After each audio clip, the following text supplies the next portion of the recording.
Fiavana malala izay manatriketo araka ny voasoratra ao amin'ny salamo fa 430 andininy fahavalo ny teny hoe andramika izaho fa tsara Jehovah ary sambatra ny olona mialika ao aminy.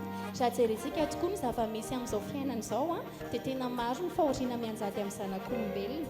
Izay mijoro eto anefa dia samy mijoro vavolombelona aminao fa ao anatin'ny fahoriana maro samihafa dia tena manampy Andriamanitra ary manome vahaolana hatrany izy dia tsy matiantoka izay raha nanompo anazy. Koa mitaonanao am-pitiavana dia tsika hiara-dalana nanompo an'Andriamanitra fa tsy matiantoka ianao ho anao ny naterahany aza dimy fa tena tianao Jesosy.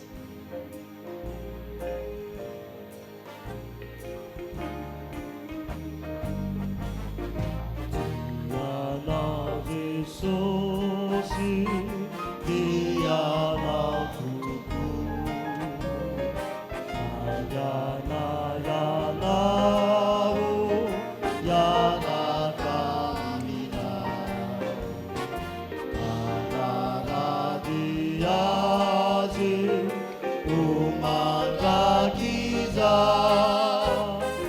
awamini alebeni fitia vali. Tiana Jesosy, tiana tia,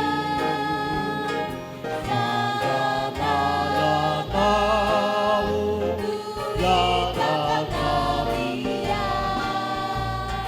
yana diazi, umanga giza, awamini alebeni fitia kueti. Tiana Jesosy, tiana tuku, yana yanau, yana kamina, awamdiazi, umanga giza,